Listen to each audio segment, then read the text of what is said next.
নমস্কার, আমার গল্প পাঠ আসরে আপনাকে স্বাগত। আজ আমি পড়ে শোনাচ্ছি রবীন্দ্রনাথ ঠাকুরের একটি ছোট গল্প, পুত্রযজ্ঞ।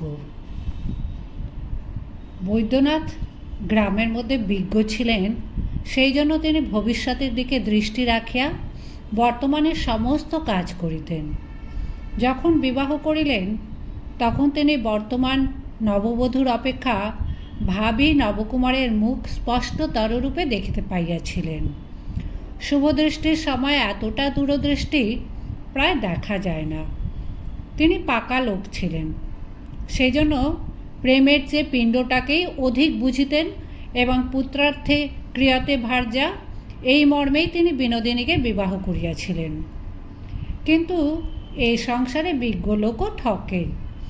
যৌবনপ্রাপ্ত হইয়াও যখন বিনোদিনী তাহার সর্বপ্রধান কর্তব্যটি পালন করিল না, তখন পুণ্যাম নরকের দ্বার খোলা দেখিয়া বৈদ্যনাথ বড় চিন্তিত হইলেন।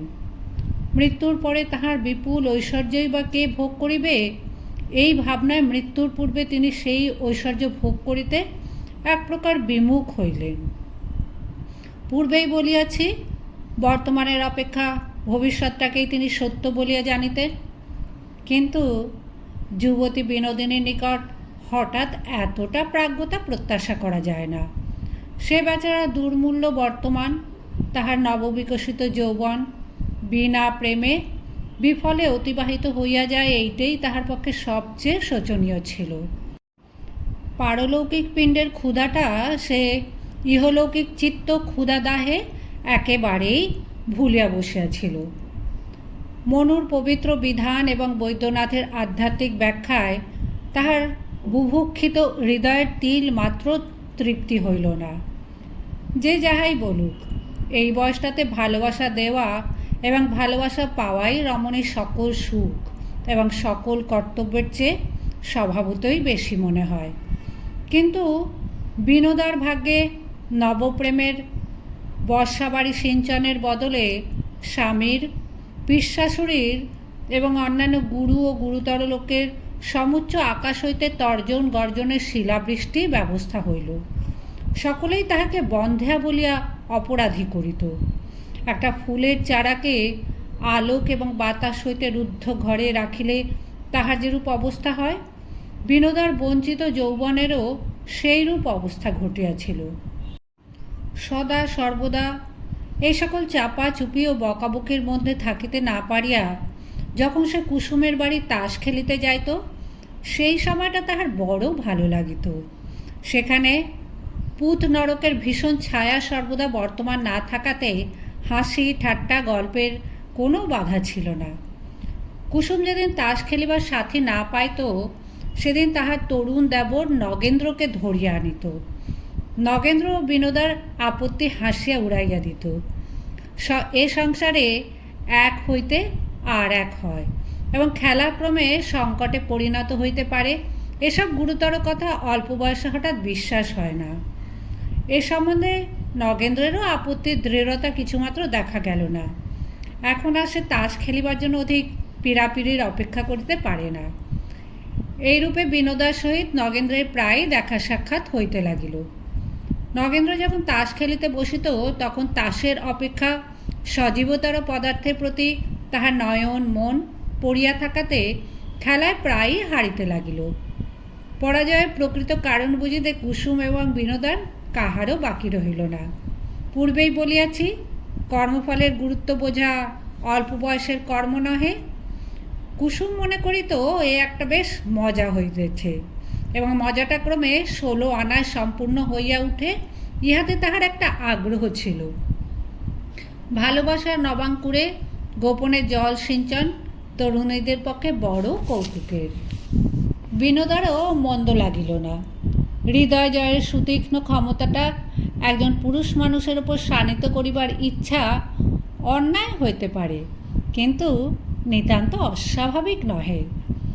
এইরূপে তাসের হার জিত ও ছক্কা পাঞ্জার পুনঃ পুনঃ আবর্তনের মধ্যে কোন এক সময় দুইটি খেলোয়াড়ের মনে মনে মিল হইয়া গেল।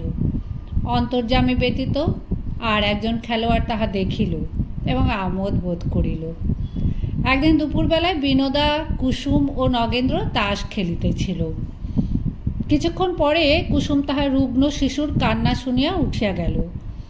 নগেন্দ্র বিনোদার সহিত গল্প করিতে লাগিল, কিন্তু কি গল্প করিতেছিল তাহা নিজেই বুঝিতে পারিতেছিল না।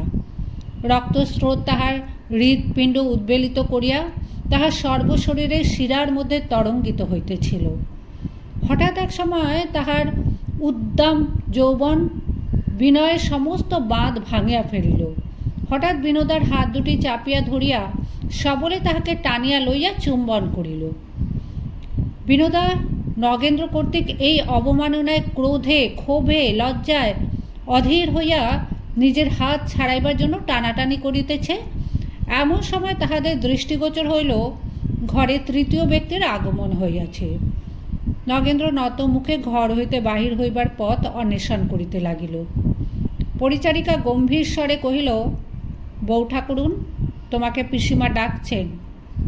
বিনোদা ছলছল চক্ষে নগেন্দ্রের প্রতি বিদ্যুৎ কটাক্ষ বর্ষণ করিয়া দাসীর সঙ্গে চলিয়া গেল।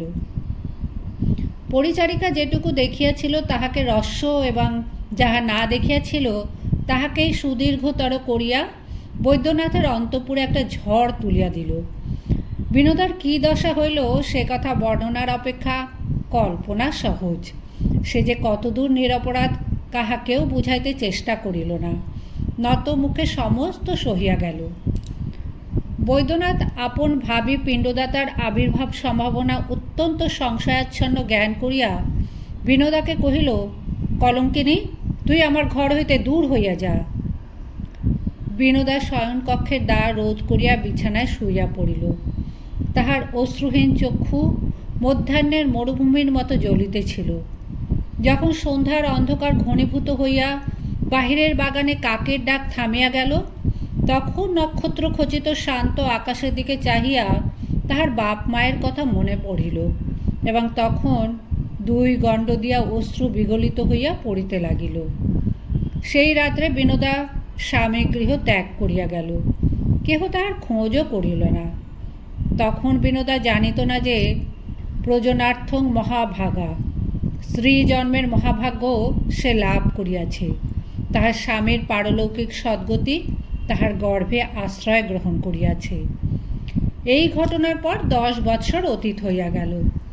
ইতিমধ্যে বৈদ্যনাথের বৈষয়িক অবস্থায় প্রচুর উন্নতি হইয়াছে। এখন তিনি পল্লীগ্রাম ছাড়িয়া কলিকাতায় বৃহৎ বাড়ি কিনা বাস করিতেছেন। কিন্তু তাহার বিষয় যতই বৃদ্ধি হইল, বিষয়ের উত্তরাধিকারীর জন্য প্রাণ ততই ব্যাকুল হইয়া উঠিতে লাগিল। পরে পরে 2 বার বিবাহ করিলেন। তাতে পুত্র না জন্মিয়া কেবলই কলহ জন্মিতে লাগিল। দৈবজ্ঞ পণ্ডিতে, সন্ন্যাসী অবধূতে ঘর ভরিয়া গেল। শিকড়, মাদুলি, জলপড়া এবং পেটেন্ট ঔষধের বর্ষণ হইতে লাগিল। কালীহাটে যত ছাক শিশু মরিল, তাহার অস্থিস্তূপে তৈমুরলঙ্গের কঙ্কাল জয়স্তম্ভ ধিকৃত হইতে পারিত, কিন্তু তবু কেবল গুটিকতক অস্থি ও অতি স্বল্প মাংসের একটি ক্ষুদ্রতম শিশুও বৈদ্যনাথের বিশাল প্রাসাদের প্রান্তস্থান অধিকার করিয়া দেখা দিল না। তাহার অবর্তমানে পরের ছেলে কে তাহার অন্ন খাইবে, ইহাই ভাবিয়া অন্নে তাহার অরুচি জন্মিল। বৈদ্যনাথ আরও একটি স্ত্রী বিবাহ করিলেন, কারণ সংসারে আশারও অন্ত নাই, কন্যাদায়গ্রস্তের কন্যারও শেষ নাই। দৈবজ্ঞেরা কোষ্ঠী দেখিয়া বলিল, ওই কন্যার পুত্রস্থানে যেরূপ শুভযোগ দেখা যাইতেছে, তাহাতে বৈদ্যনাথের ঘরে প্রজাবৃদ্ধির আর বিলম্ব নাই। তাহার পরে 6 বৎসর অতীত হইয়া গেল, তথাপি পুত্রস্থানের শুভযোগ আলস্য পরিত্যাগ করিলেন না। বৈদ্যনাথ নৈরাশ্যে অবনত হইয়া পড়িলেন। অবশেষে শাস্ত্রজ্ঞ পণ্ডিতের পরামর্শে একটা প্রচুর ব্যয়সাধ্য যজ্ঞের আয়োজন করিলেন। তাহাতে বহুকাল ধরিয়া বহু ব্রাহ্মণের সেবা চলিতে লাগিল। এদিকে তখন দেশব্যাপী দুর্ভিক্ষে বঙ্গ, বিহার, উড়িষ্যা অস্থি চর্মসার হইয়া উঠিয়াছিল। বৈদ্যনাথ যখন অন্নের মধ্যে বসিয়া ভাবিতেছিলেন, আমার অন্ন কে খাইবে, তখন সমস্ত উপবাসী দেশ আপন রিক্ত স্থালির দিকে চাহিয়া ভাবিতেছিল, কি খাইব। ঠিক সেই সময়ে 4 মাস কাল ধরিয়া বৈদ্যনাথের চতুর্থ সহধর্মিণী 100 ব্রাহ্মণের পাদদক পান করিতেছিল এবং 100 ব্রাহ্মণ প্রাতে প্রচুর অন্ন এবং সায়াহ্নে অপর্যাপ্ত পরিমাণে জলপান খাইয়া খুরি, সরা, ভাঁড় এবং দধি ঘৃতলিপ্ত কলার পাতে মিউনিসিপ্যালিটির আবর্জনা সকট পরিপূর্ণ করিয়া তুলিতেছিল। অন্নের গন্ধে দুর্ভিক্ষ কাতর বুভুক্ষগণ দলে দলে দ্বারে সমাগত হইতে লাগিল। তাহাদিগকে সর্বদা খেদাইয়া রাখিবার জন্য অতিরিক্ত দাঁড়ি নিযুক্ত হইল। একদিন প্রাতে বৈদ্যনাথের মার্বল মণ্ডিত দালানে একটি স্থূলধর সন্ন্যাসী 2 সের মোহনভোগ এবং 1.5 সের দুগ্ধ সেবায় নিযুক্ত আছে।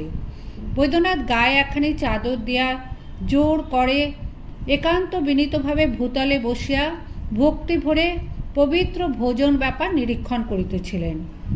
এমন সময় কোনো মতে দারিদের দৃষ্টি এড়াইয়া জীর্ণ দেহ বালক সহিত একটি অতি শীর্ণকায়া রমণী গৃহে প্রবেশ করিয়া ক্ষীণ স্বরে কহিল, বাবু, দুটি খেতে দাও।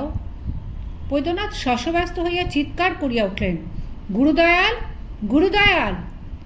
গতিক মন্দ বুঝিয়া স্ত্রীলোকটি অতি করুণ স্বরে কহিল, ওগো, এই ছেলেটিকে দুটি খেতে দাও, আমি কিছু চাইনি।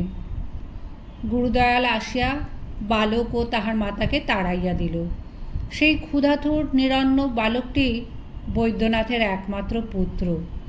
100 পরিপুষ্ট ব্রাহ্মণ এবং 3 জন বলিষ্ঠ সন্ন্যাসী বৈদ্যনাথকে পুত্রপ্রাপ্তির দুরাশায় প্রলুব্ধ করিয়া তাহার অন্ন খাইতে লাগিল।